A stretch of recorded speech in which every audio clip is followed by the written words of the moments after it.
The war chamber of the Galactic Council was a place of noise and pride. Alien commanders from dozens of species argued, their voices echoing against the towering glass walls. Holographic maps of the galaxy floated in the center of the room, showing glowing red marks where the Krath Armada had already destroyed entire worlds. The tension in the air was heavy, but there was also arrogance. Each commander believed they knew how to win. At the far end of the chamber, away from the main table, sat a man in a plain dark uniform. He did not speak, did not join the shouting, and no one addressed him. His name was Elias Kane. He was human, a representative from a small blue world on the edge of the galaxy. Most in the council barely remembered Earth existed, and when they did, it was usually with a hint of amusement. Humanity had no massive fleets, no centuries-old war traditions, no legendary victories. They were considered barely capable of defending themselves, let alone helping others. A tall, scaled general from the Varrock Empire slammed his claw against the table, the sound like a hammer striking metal. "We must strike them head-on. All fleets to the Chorus system," he roared. Another commander with silver tendrils for hair shook her head. "You would only give them more kills. The Krath destroy fleets like fire destroys dry grass." There. Arguments went on, louder and more heated, while Elias simply sat there, his expression unreadable. One of the younger alien officers noticed him and smirked. "Why is the human here?" he whispered to a colleague. "Did someone need a witness to our discussions? Or perhaps a messenger boy?" A ripple of quiet laughter passed among them. Elias did not react. The main display shifted again, showing the Krath's advance. Entire sectors were turning red. The galaxy had never faced a threat like this before. The Krath did not negotiate, did not take prisoners. They destroyed everything in their path. Their fleets were larger than anything the Council could match, and their technology was advanced, but the most terrifying thing about them was their speed. By the time a defense fleet arrived, the system was already gone. The Council's leader, an old reptilian called Chancellor Drevis, finally raised his voice to silence the room. "Enough. We will form a joint strike group to intercept the Krath before they reach the Council's core worlds. Every empire will contribute ships." This sparked another argument about how many ships each race should send. The Varrock general wanted to send only half his fleet, keeping the rest for his own borders. Others accused him of cowardice. Elias slowly stood up. His chair scraped softly against the floor, but in the shouting, no one noticed. He waited a moment, watching them all, and then spoke for the first time. His voice was calm, but it carried clearly across the chamber. "You've already lost," he said. The room went still. Heads turned toward him. The silence that followed was almost louder than the shouting had been. "What did you say?" the Varrock general demanded, his yellow eyes narrowing. "I said you've already lost," Elias repeated. "You're fighting them the way you would fight each other. That's why you keep losing. They know your fleets. They know your patterns. They know you will come charging at them with everything you have, and they are ready for that." Silver-haired commander frowned. "And what would you suggest, human? That we surrender?" Elias shook his head. "I suggest you give me command of a force of my choosing, not your admirals, not your fleets. Mine." This caused an eruption of disbelief. Laughter filled the chamber again. "Your fleets?" One alien scoffed. "Earth has no fleets worth mentioning." Another added, "You humans barely patrol your own system. You want to face the Krath?" Elias met their laughter with an unblinking stare. "I don't want to face them," he said softly. "I want to destroy them. But to do that, I need you to give me what I ask without question." The Chancellor's ridged brow furrowed. "What exactly would you ask for?" "A single ship from each of you, not your newest or your best. It's old ships, ones you don't care about losing. I will take them to a sector far from here. You will tell no one where we've gone. And when I call, you will be ready to follow." "My lead? This is madness," the Varrock general growled. "One ship from each empire? Against an armada?" Elias allowed the smallest trace of a smile. "I didn't say those were the only ships I'd have." The council stared at him, confused. They didn't know if they were looking at a fool or a man with a secret. The Chancellor leaned forward slowly. "And if we refuse? Then the Krath will be at your doorstep within months," Elias said. "And you will remember this moment. When the only man who could save you stood in this room, and you laughed at him." A deep silence followed. The commanders glanced at each other, weighing their pride against the cold truth of the war. Finally, the Chancellor gave a slow nod.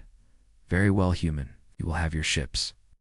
But if you fail, your world will be the first the Krath take." Elias inclined his head in a gesture of respect. "Understood." He turned and left the chamber, his footsteps echoing against the polished floor. Outside, he walked alone down the long corridor past guards who didn't know his name. From a small communicator on his wrist, he spoke in a low voice. "This is Kane. Authorization, Sigma 7 Black. Begin activation." Somewhere, far from the shining worlds of the Council, deep in the dark, reaches between stars, a hidden network stirred. Lights flickered to life in forgotten hangars. Massive shapes, dormant for decades, began to awaken. Engines older than most civilizations roared quietly in the dark. And from the blackness, a voice answered him in a steady, cold tone. "We are coming." A derelict station floated at the edge of a dead star system, its metal skin scarred by centuries of micrometeorite strikes. No beacon marked its position. No transponder pinged from its hull. It was invisible to every modern scan, buried under layers of false echoes and dust clouds. Only someone who already knew it was here could ever find it. Commander Elias Kane knew it well. His shuttle approached without lights, sliding through the black like a predator through deep water. Inside the cockpit, he stared at the massive shadow ahead, an abandoned station to any who didn't know better. But to him, it was a door. A door to something the galaxy had forgotten existed. The docking clamps grabbed the shuttle with a dull, metallic thud. The airlock hissed open, and Elias stepped inside. The corridors were cold, stale, and dark. The only sound, the faint echo of his boots on metal. His breath clouded faintly in the thin, recycled air. He carried a small black case in one hand, no bigger than a lunch tin. But inside was the key to awakening what had slept for so long. He moved through the abandoned halls with steady steps, never glancing at the rust or the flickering lights.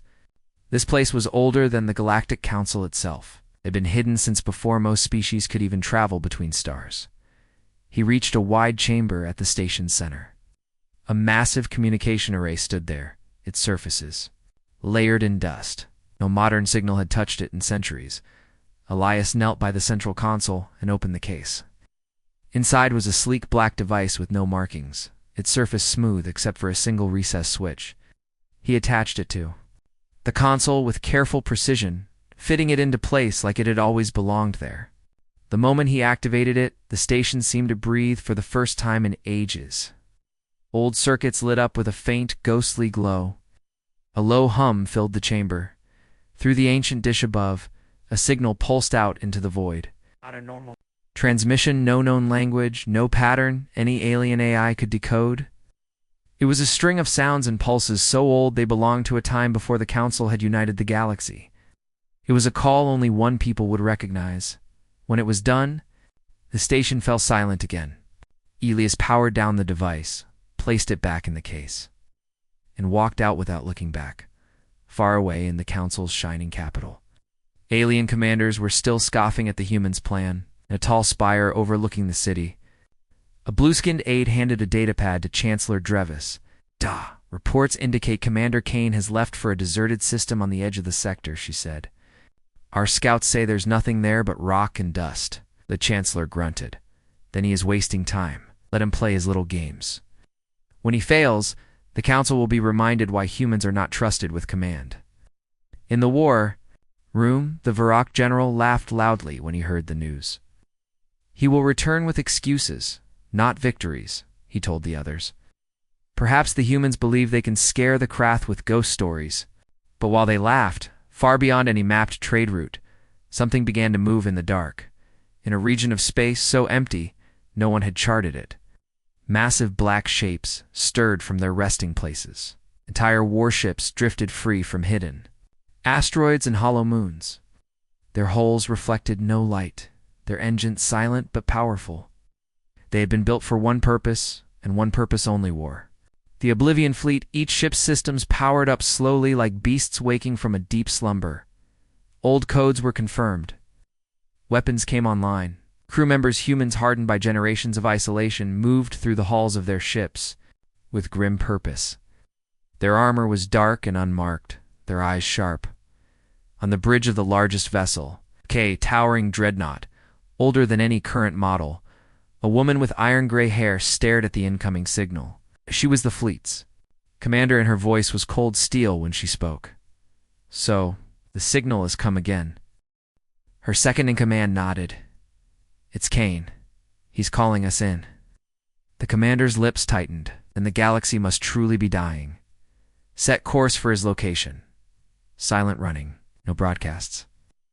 The massive warships turned as one, vanishing into the shadows between the stars. Back in his shuttle, Elias received the reply on his private channel. No fanfare, no greeting, just 3 words, spoken in the flat tone of someone who had been waiting a very long time. "We are coming." The Krath were moving faster than expected. In the war chamber of the Galactic Council, glowing red markers bloomed across the galactic map like spreading fire. Every hour, another outer defense fleet was smashed. The alien admirals argued over where to send reinforcements, their voices sharp and panicked.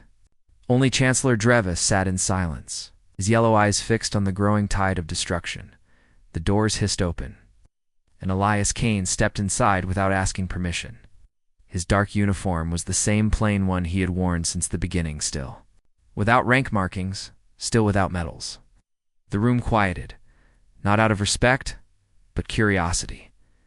"They're coming through the Epsilon corridor," Elias said simply. "They'll be here in days if you don't follow my orders now," the Varg general growled.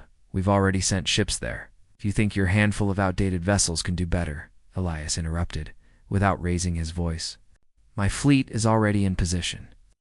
Laughter broke across the chamber. "Your fleet?" a counselor mocked. "Those rusted ships you dragged from our scrap lists?" Elias stepped closer to the main display and keyed in a set of coordinates. None of them recognized. "Send a scout here," he said. "But be quick. The moment they arrive, they'll understand." The Chancellor stared at him for a long moment before nodding to a nearby officer. Orders were sent. Hours later, in the emptiness beyond the Council's borders, a sleek alien scout ship dropped out of faster-than-light travel. The sector was pitch black, no stars in sight, only the deep, crushing silence of interstellar void. "Scanners active," the scout pilot reported. "No readings." Wait, something moved. At first it was just a distortion in the black, like space itself bending, and a shadow the size of a city slid past. So dark the ship's sensors struggled to outline it. No lights. No running beacons. Its shape was alien to alien eyes. Sharp angles and armor so black it drank in every glimmer of starlight. The pilot's heart raced. More shapes emerged, surrounding them without a sound. They were massive warships, hundreds of them sliding through the dark like predators in deep water. Before the scout could transmit, the com channel opened on its own. A cold, human voice spoke just one word: "Leave." The pilot didn't hesitate. The scout jumped back into faster than light and fled toward the Council. When the recording reached the war chamber, the alien commanders watched in silence. No. One laughed this time. "That," Elias said, "is the Oblivion fleet. You've never seen them because they were never meant for you. They were built for enemies like the Krath, and they have been waiting for my signal for generations." Varric General's scales shifted uneasily. "Stealth that can hide from every sensor. Weapons I cannot even detect. How long have humans kept this secret?" Ilias's eyes met his. "Long enough." Far from the Council, in the black between stars, the Oblivion fleet moved toward its first target. Their weapons remained cold, their engines silent. They left no trail behind them. And yet, for the Krath ships ahead, death was already coming. The colony world of Varela burned beneath a crimson sky. Krath cruisers hung in low orbit, their heavy cannons tearing apart the cities below. Firestorms raged through the streets, and the air was thick with ash and the static hum of orbital bombardment. On the bridge of the Krath flagship, Commander Zur watched the destruction with cold satisfaction. The Varelans had begged for help, but their defenses had crumbled in minutes. It was the same everywhere. The Krath went swift, merciless, unstoppable. Planetary resistance is minimal, his second-in-command reported. We can begin harvesting. Survivors within the hour. Yor's dark insectoid mandibles twitched in approval. Proceed. Signal the rest of the fleet to maintain orbit until we have stripped the cities clean. The order was acknowledged. Across the system, Krath warships held position. None of them noticed the small flickers on their sensors' tiny blips that appeared for a fraction of a second before vanishing completely. They assumed it was static interference from the planet's burning atmosphere. Then the first ship died. There was no flash, no streak of incoming fire. One moment it was there, the next it was tearing apart from the inside, explosions blooming silently along its spine. Sections of hull ripped away, crew hurled into space, and then it was gone. Before the Krath could react, a second ship imploded, followed instantly by a third. Their coms filled with panicked voices. We're under attack. Can't see them, there's nothing on sensors. On the flagship, Zur barked orders. Full scans, identify the source of fire. But the scans returned only empty void. No heat signatures, no drive emissions, nothing at all. Still, ships were dying one by one.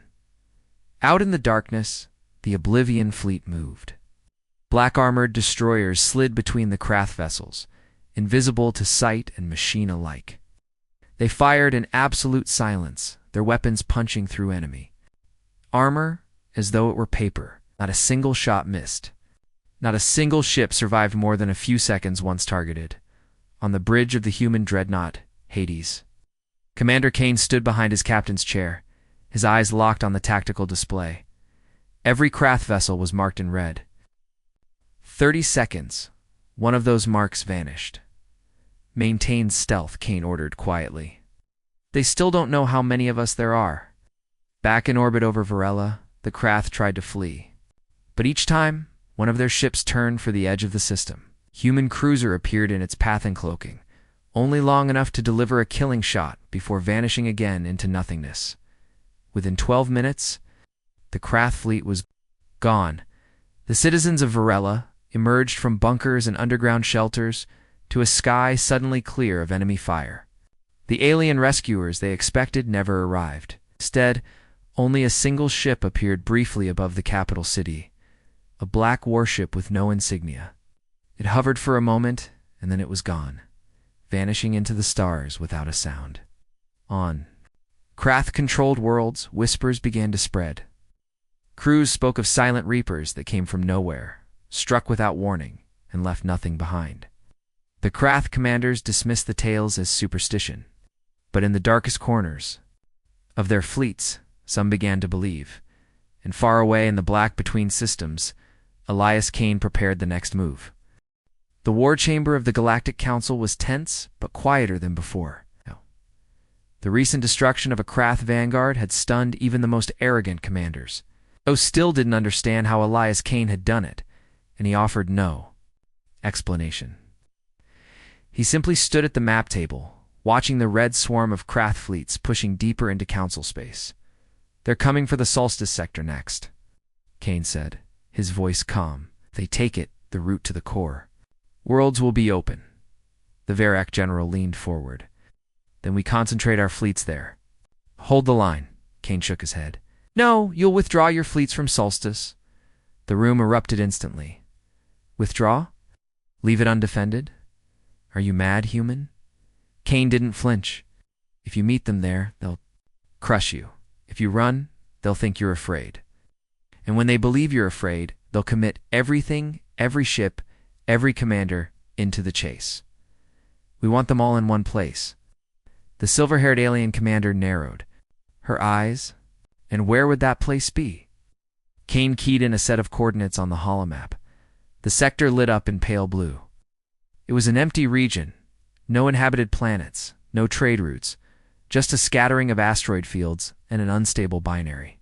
Star here, he said. It's perfect. I'll see it as an easy kill. But it won't be empty when they arrive. The Chancellor studied the map. You mean to lure them into a trap? Yes, Kane replied simply. And it will work if you trust me enough to pull every visible defense out of Solstice. I want them to believe they've already won? The Verak general's voice was low and dangerous. If you're wrong, the Krath will cut straight through to the heart of our worlds. Kane's gaze met his without hesitation. If I'm wrong, you're already dead. At least this way you have a chance. Reluctantly and under the Chancellor's order, the Council agreed. Publicly, it was announced that Solstice had been abandoned. Civilian evacuation began at once, with news feeds broadcasting images of ships fleeing the sector. To the Krath, it would look like weakness. But in the darkness beyond Solstice, the Oblivion fleet gathered. From the bridge of the Hades, Kane watched the ships slide into position. They took up hidden stations among asteroid fields, within the shadows of dead moons, and inside the gravitational haze of the binary stars. The fleet formed a web of kill zones, every approach to the sector covered. Status of the bait, Kane asked. Krath scouts have already detected the withdrawal. The captain replied. Intercepted comms suggest they're calling in their main force. Kane allowed a thin smile. Good. The hungrier they are, the faster they'll die. The Krath flagship Commander Zur studied the reports with satisfaction. By the humans? And their allies had run without a fight. Solstice was wide open. It's a perfect place to deliver a killing blow and break the Council's spirit. He ordered the entire sector surrounded. Every available ship was called in for the assault. The Krath would arrive in overwhelming numbers exactly as Kane wanted, as the enemy's massed fleet closed in. The Oblivion fleet powered down their systems. They vanished completely from sensors, becoming nothing more than shadows in space. The trap was set, and Kane, standing silently in the dim light of his command deck, knew the next time those red markers appeared on the Council's war map, they would be blinking out one by one.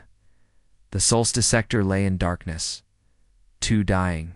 Suns cast weak, fractured light across fields of drifting rock, their slow orbital dance twisting the shadows. It was the kind of place no sane fleet commander would linger, a graveyard of old collisions. Radiation storms and unstable gravity wells.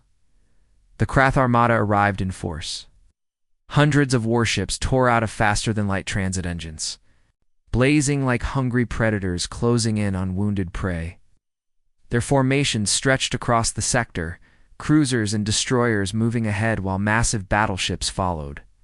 Commander Zur stood tall on his flagship's bridge, his mandibles curling in satisfaction. No resistance detected, his sensor chief reported. Zur's eyes gleamed. Of course not. They've run like the cowards they are. Begin the sweep. Destroy any civilian craft that failed to flee. I want the sector cleansed before the day's end. The Krath spread out, searching. They found only drifting asteroids and dead moons. Their cum channels filled with mocking laughter predators disappointed by the lack of a fight. And then, space moved. It began with a flicker in the shadows, a glint of something that should not have been there. Before any Krath officer could raise an alarm, a destroyer on the edge of the formation simply broke apart. No incoming fire was detected, no energy spikes registered. One instant it was whole, the next it was bleeding air, metal, and bodies. Into the void, then another vanished. And another. The Krath's cum channels erupted in panic. We're taking fire. Can't see static. Screamed silence. From the depths of the asteroid fields, the Oblivion fleet struck. Black armored cruisers and dreadnoughts emerged for a heartbeat at a time, firing weapons so precise they tore through Krath shields before the computers even registered the attack. Then they slipped back into invisibility, their hulls vanishing, into the cold dark, as if they'd never been there at all. On the bridge of the Hades, Elias Kane stood behind the tactical station. The holodisplay showed the Krath fleet in a web of blue arc skill zones. Every time a Krath ship crossed into one, it died within seconds. Keep firing patterns random, Kane ordered quietly. Never let them know where we'll be next. Binary suns flickered behind clouds of dust and wreckage as more Krath ships went dark. Attempts to regroup failed. Every time a cluster of vessels formed, the Oblivion fleet carved through them like a scalpel. Zor roared for his fleet to break out, to push toward the edge of the sector. But every escape route was already sealed. Human ships waited their silent, cold, unseen, till the moment they fired. One by one, the Krath died. Within 20 minutes, the battle was over. The sector was littered with burning wreckage, the faint glow of crippled Krath hulls drifting in slow arcs. No human ship had been destroyed, and none had even been detected. On the Hades, Kane watched the last red marker vanish from his display. His voice was calm, almost cold, when he gave the final order.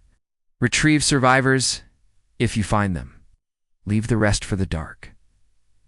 Somewhere in the wreckage, Krath escape pods spun silently. A few survivors huddled inside, staring into the black.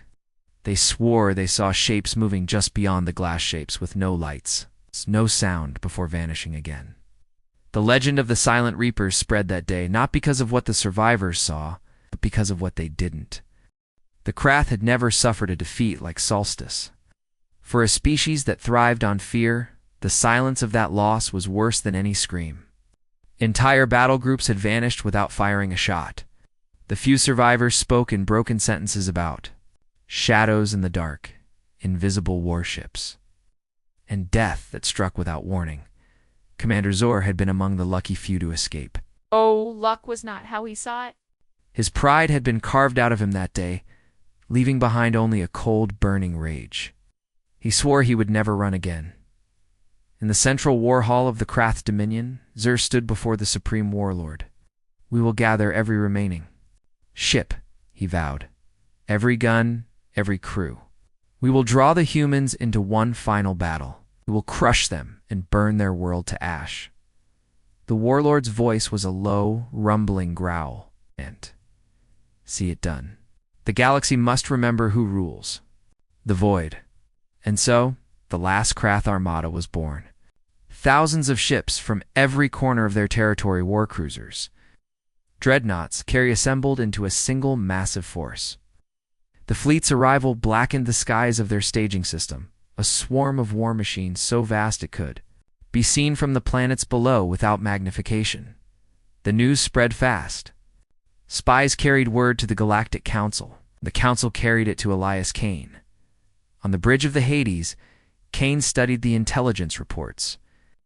The holomap displayed the Krath's position like a great red wound in the galaxy.